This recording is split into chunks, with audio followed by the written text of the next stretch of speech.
روزے کی حالت میں خدا نخواستہ اگر کوئی میاں بیوی آپس میں تعلق قائم کر بیٹھے تو پھر ان کے لیے کیا حکم ہے؟ عباس بھائی پہلے تو یہ افسوسناک ہے، مجھے خود ایسے فون آ رہے ہیں کہ وہ لوگ ایسی حرکت کر چکے۔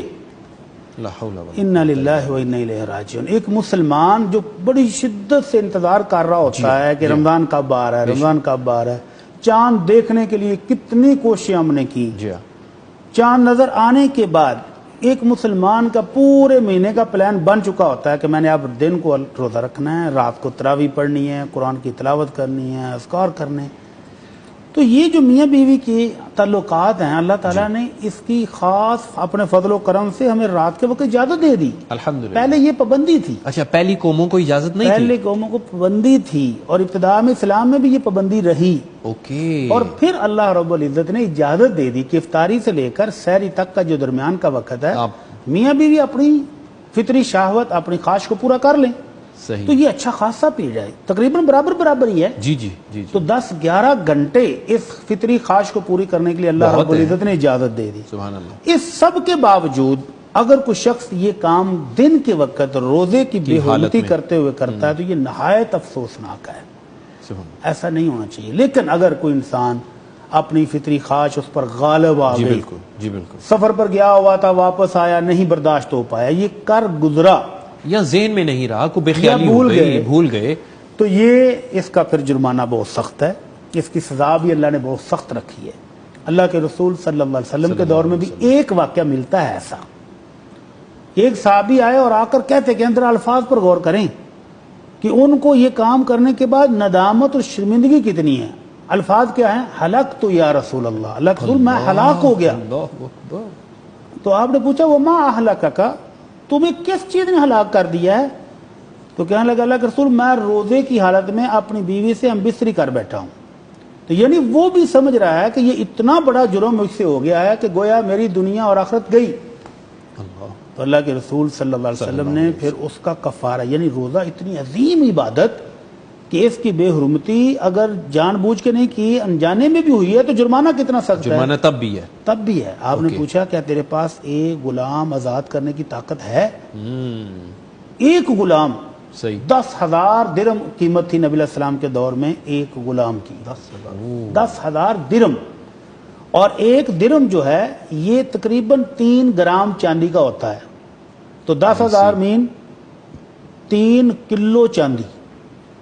3 کلو چاندی کی قیمت ابھی اس دور میں بھی نکالیں تو اگر چاندی کلو کے حساب سے نکالیں گے تو یہ لاکھوں روپے بنیں گے۔ جی۔ تو وہ کہنے لگا اللہ کے نبی میرے پاس اتنی استطاعت تو نہیں کہ میں ایک غلام آزاد کر سکوں، غریب آدمی ہوں۔ تو جب یہ غلام نہیں آزاد کر سکا تو آپ نے فرمایا کہ کیا تمہارے پاس طاقت ہے کہ 2 مہینے مسلسل روزے رکھنے ہیں؟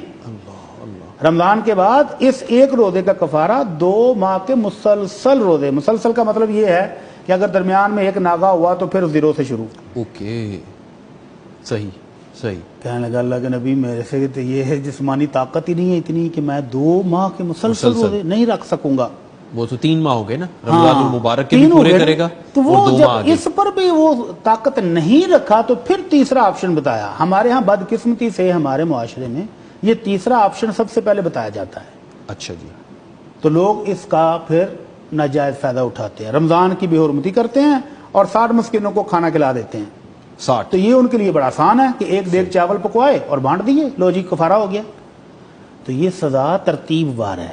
سب سے پہلے غلام آزاد کرے، لاکھوں روپے لگیں گے۔ اگر وہ نہیں تو 2 مہینے کے روزے رکھے۔ اگر وہ نہیں رکھ پائے یا نہیں رکھ سکتا، کمزور ہے، لاچار ہے، تو پھر اس کے لیے ہے کہ وہ 60 مسکینوں کو کھانا کھلا دے۔